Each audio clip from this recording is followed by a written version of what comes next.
Olá, caro aluno, tudo bem? Eu sou o professor Michael Rocha, de Biologia. Estamos aqui para mais uma videoaula no Tiradentes Online. E essas videoaulas de resoluções de exercícios são muito importantes para você que vai prestar o Enem aí no final do ano, né? E outros vestibulares tradicionais, seja aqui na cidade de Fortaleza, ou seja, na cidade em que você se encontra. Nós trouxemos hoje alguns exercícios sobre citologia, que é a parte da biologia que estuda a célula, especificamente sobre uma região importantíssima da célula, que é a membrana plasmática. A membrana plasmática, galera, é a característica mais primitiva de todos os seres vivos. Nós podemos dizer, sim, sem medo, que a membrana plasmática está presente em todos os seres vivos. E ela, se você perguntar assim, Michael, mas o material genético também está, mas os ribossomos também estão. Mas a membrana plasmática, gente, ela não muda a sua estrutura quando varia de organismo para organismo. Se você pensar no material genético da bactéria, é um material genético circular, já na célula eucariótica não. Se você pensar no ribossomo da bactéria, é um ribossomo 70S. Se você pensar no ribossomo da célula eucariótica, nós temos o ribossomo 80S. A membrana plasmática, ela é constituída por uma dupla camada de fosfolipídio com proteínas associadas, que é o que a gente chama de modelo do mosaico fluido. Esse modelo do mosaico fluido foi proposto por dois cientistas, Singer e Nicholson. Esse mosaico ele está relacionado exatamente aos componentes da membrana plasmática, como por exemplo os fosfolipídios, as proteínas e também alguns lipídios, né, que não os fosfolipídios, como por exemplo o colesterol, que a gente tem nos animais, e o glicocálice também, que vai ter ali um componente à base de carboidrato, à base de glicídios, tá bom? Então hoje o nosso objetivo é exatamente ver alguns conceitos e aí resolver alguns exercícios relacionados à membrana plasmática, à sua constituição, como a gente acabou de comentar, mas também a um processo que ocorre através da membrana chamado de transporte. Esse transporte é devido a uma propriedade da membrana plasmática chamada de permeabilidade seletiva. A permeabilidade seletiva é o fato da membrana permitir trocas de substâncias do meio interno com o meio externo, ou do meio externo com o meio interno, porém essas trocas elas são selecionadas, elas são trocas que não acontecem de forma aleatória, não é qualquer substância que passa e ela não passa também de qualquer forma. A gente vai ver alguns exemplos a partir de agora. Então, dá uma olhadinha na nossa questão número 1, que é uma questão que fala sobre osmose. A osmose é um processo espontâneo que ocorre em todos os organismos vivos e é essencial à manutenção da vida. Uma solução 0,15 mol por litro de NaCl, cloreto de sódio, possui a mesma pressão osmótica das soluções presentes nas células humanas. A imersão de uma célula humana em uma solução 0,20 mol por litro de NaCl tem como consequência olha para cá, uma solução 0,15 mol por litro de NaCl, como a questão coloca, tem a mesma pressão osmótica das soluções presentes na célula humana. Então, essa pressão osmótica nada mais é do que uma pressão padrão de todos os organismos relacionados aí à espécie humana. Então, se essa solução ela tem a mesma pressão osmótica, significa que ela está num processo que a gente chama de isotonicidade. Iso é igual, então, mesma pressão, tá bom? E ele coloca essa célula humana numa solução de 20 mol por litro de NaCl. Obviamente, se eu tenho se eu tenho uma molaridade maior do NaCl, significa que eu tenho uma solução mais concentrada.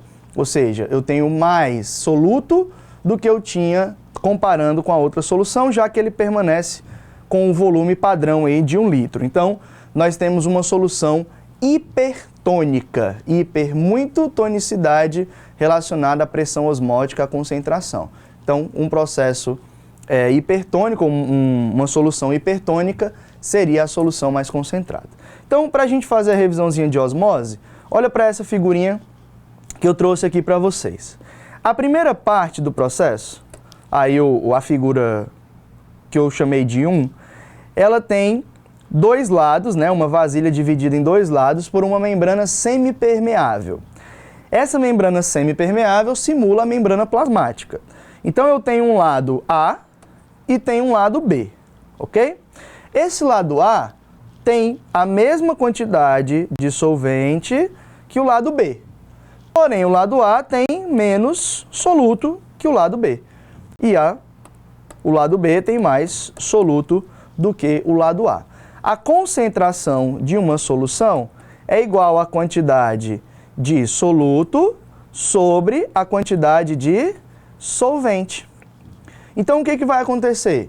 Se eu tenho mais soluto do lado B do que o lado A, eu digo que a solução do lado B é mais concentrada e a solução do lado A é menos concentrada. Como é que eu faço, então, para atingir a homeostase? Como é que eu faço, então, para atingir o equilíbrio? Eu vou precisar mexer com a minha solução, né, ou com o soluto ou com o solvente, para igualar essa concentração. O que acontece? Essa membrana semipermeável não vai permitir a passagem do soluto. Então, quem vai ter que se mexer? O solvente. Então, o solvente vai passar do meio menos concentrado para o meio mais concentrado.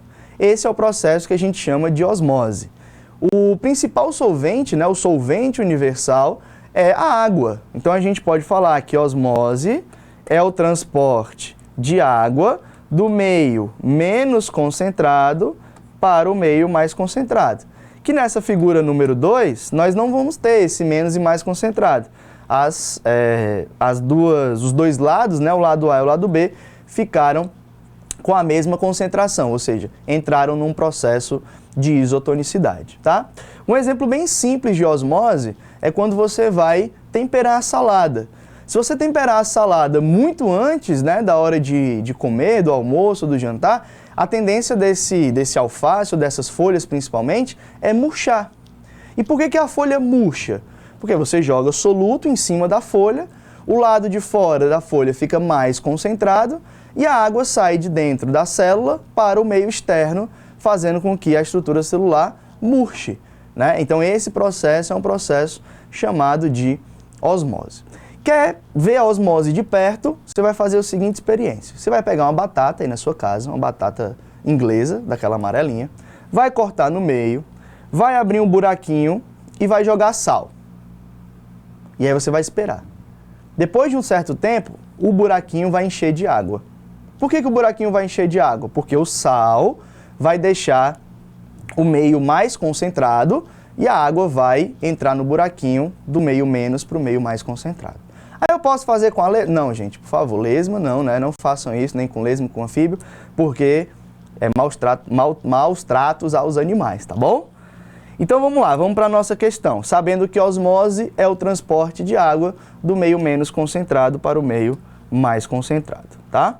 Olha só, ele diz que colocou a célula humana numa solução 0,20.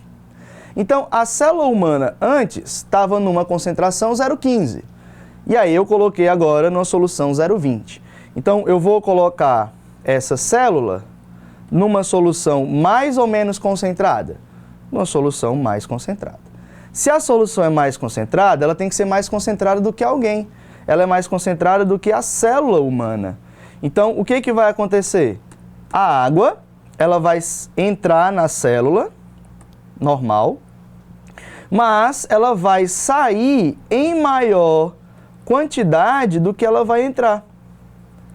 Então, a água vai sair da célula para o meio externo numa maior quantidade do que vai entrar. Então, essa célula ela vai murchar.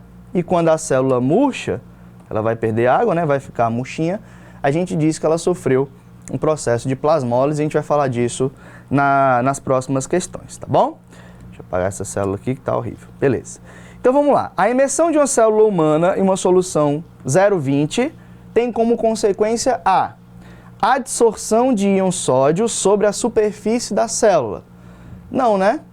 O sódio vai sair e vai ficar aderido, né, à superfície celular? Não. Difusão rápida de íon sódio para o interior da célula? Também não. Diminuição da concentração das soluções presentes na célula?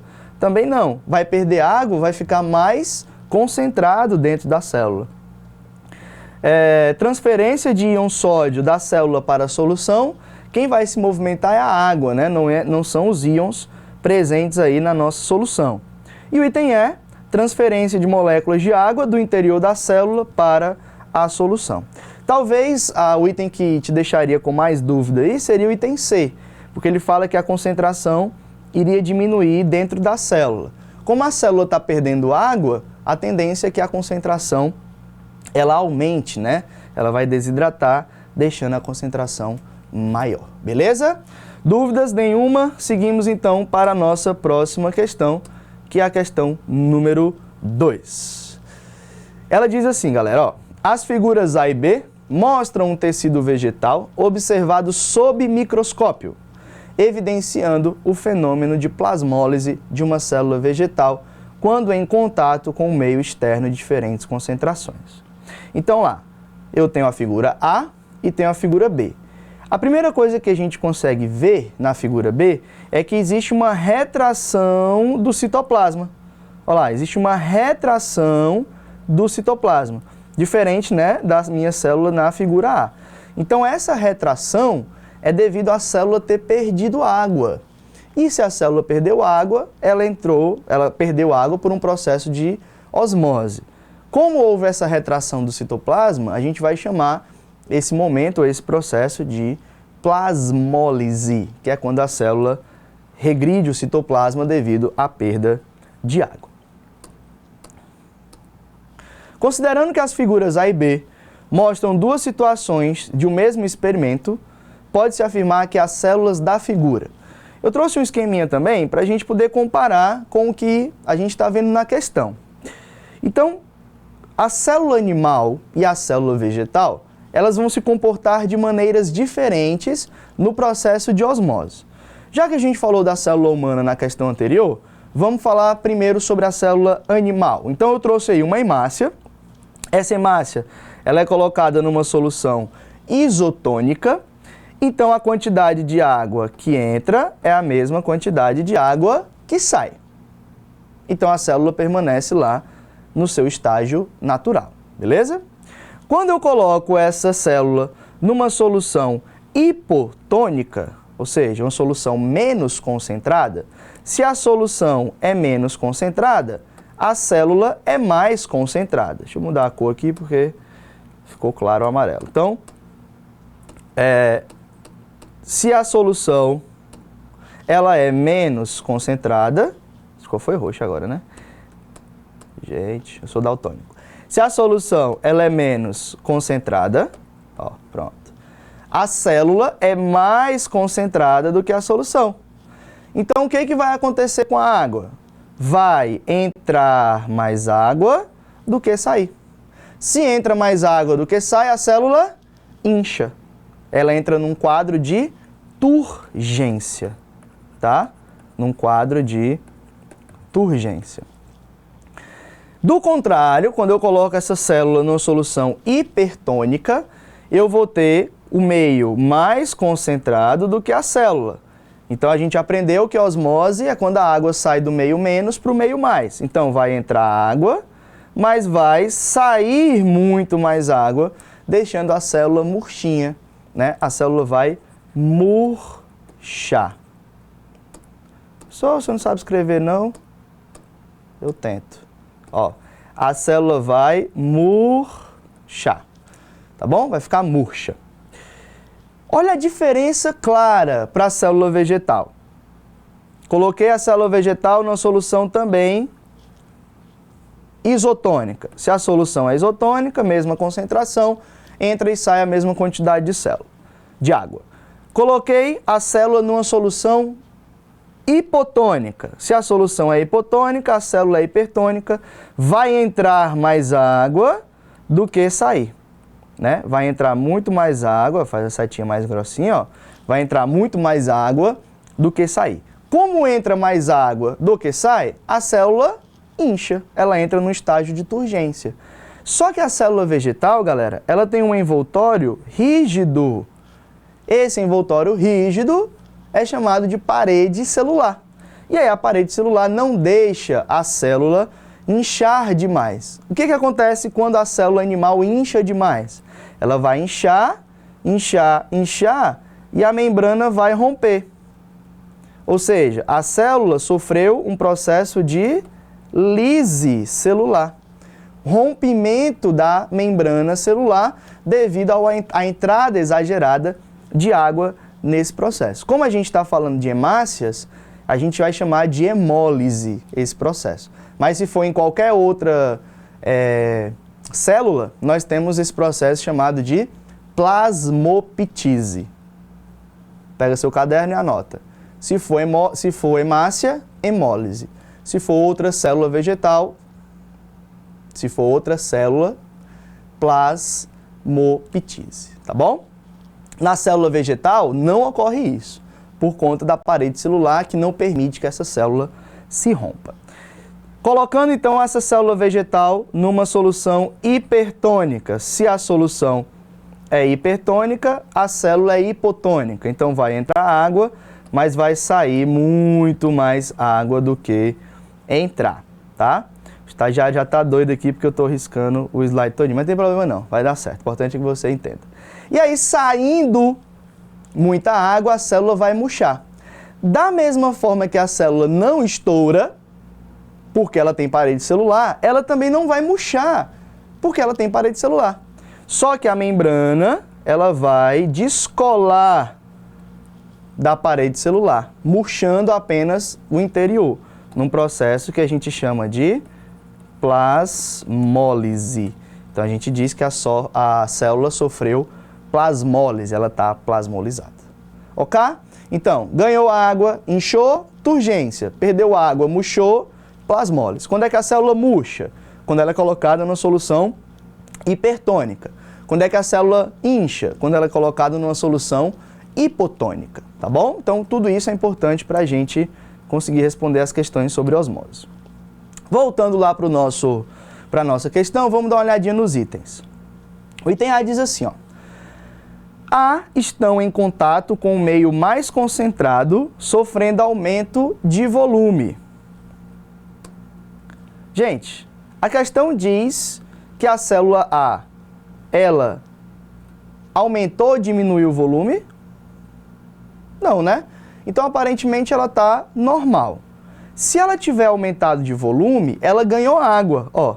Ganhou água. Para ganhar água, ela tem que estar mais concentrada do que o meio. A célula B perdeu água. Se ela perdeu água, ela tem que estar menos concentrada do que o meio. Então, o que diz o item A? Que A está em contato com o meio mais concentrado.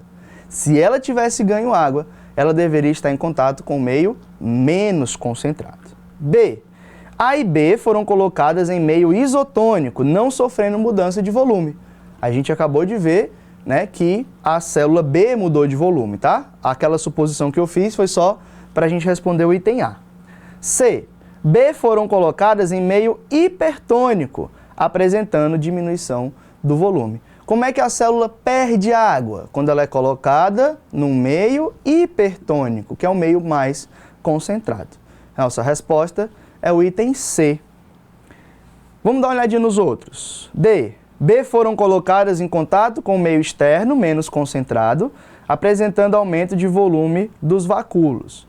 Se o meio externo é menos concentrado, a água entra na célula e não diminui o volume, como a gente viu na figurinha. E o item E. A foram mergulhadas no meio externo menos concentrado, apresentando seus cloroplastos espalhados no citoplasma. Olha, não é porque ela foi colocada no meio menos concentrado, né? Mas os cloroplastos, eles aparecem sim espalhados no citoplasma naturalmente na célula, né? Não tem nenhum processo relacionado a osmose e tudo mais, tá bom? Então a nossa resposta item C. Foram colocadas em meio externo hipertônico, apresentando diminuição de volume. Ok?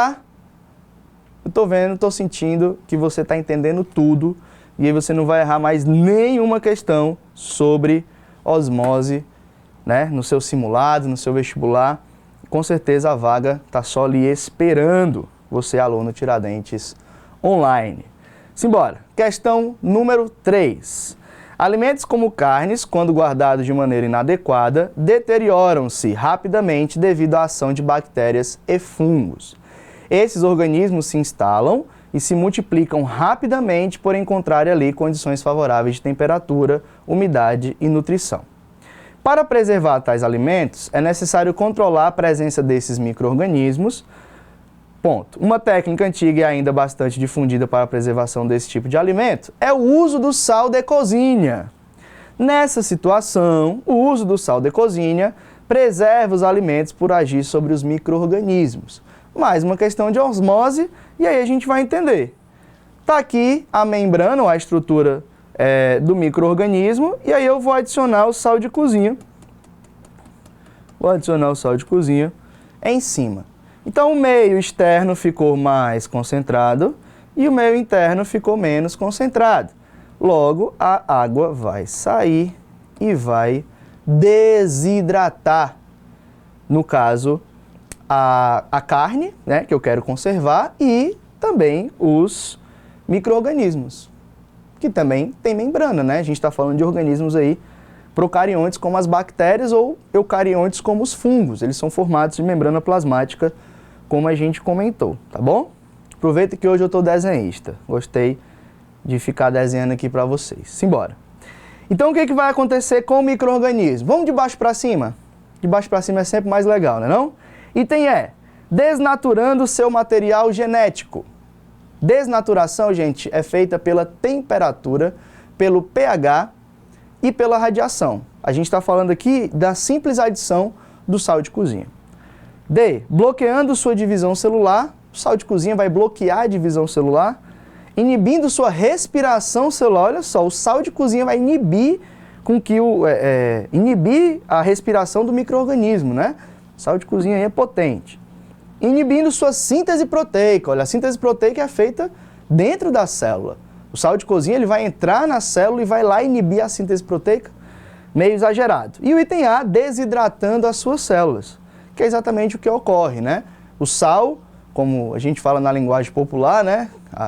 Nossos avós, nossos pais falam, ele suga a água. Então, se eu botei sal em cima, a água vai sair por um processo de osmose. Nossa resposta é o item A de amorzinho, a questão número 3. Michael, tá massa. Vamos continuar. Vamos ver mais questões sobre esse processo tão importante que é o processo de osmose. Essa questão 4, gente, é fantástica. Dá uma olhadinha nela.